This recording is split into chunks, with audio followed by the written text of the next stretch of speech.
Many of the historic mansions within Charleston, West Virginia are not solely architectural treasures, but are accompanied by fascinating narratives. Their iconic status becomes a roadmap for the history of the city, beginning with the Cedar Grove Mansion. The two-story, five-bay rectangular brick residence borders the Kanawha River. William Thompson moved into the region during 1818, and his novel drilling technique employing natural gas as fuel enabled salt to be extracted from saltwater. The salt industry became a staple business within Charleston during the 19th century.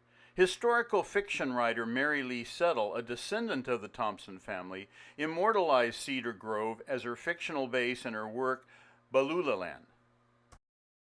Charleston architect Walter F. Martens completed the governor's mansion adjacent to the Capitol building in 1925. The Capitol complex is one of the most beautiful within the United States.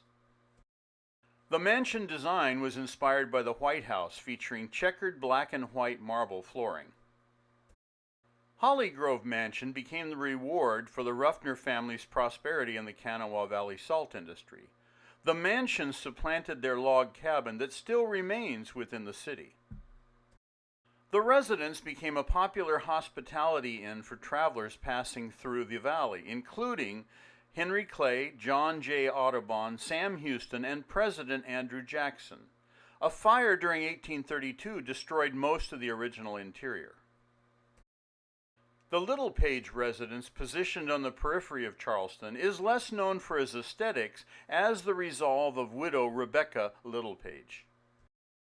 When the Confederate Army entered the city during September 1862, Littlepage refused General Henry Wise's demand to vacate so he could use the house for operations.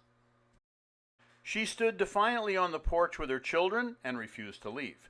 No soldier was willing to fire artillery at a Confederate widow and her children. Wise modified his choice and spared the Littlepage residence. Amidst the numerous September 1862 cannon barrages that defined the Battle of Charleston, the McFarland Hubbard House sustained one of the fiercest direct hits. A cannonball penetrated the house. During the Civil War, the property would serve as a military hospital.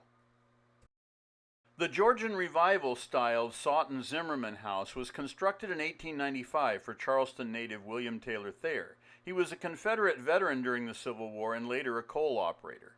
He managed a foundry on the south side of the Kanawha River with his two brothers called the South Side Foundry and Machine Works. The Woodrum Stevens House featured a novelty only halfway visible to approaching visitors. The front facade appearance is identical to the rear.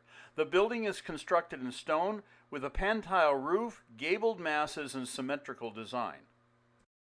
Charles Woodrum constructed the Colonial Revival Mansion in 1920.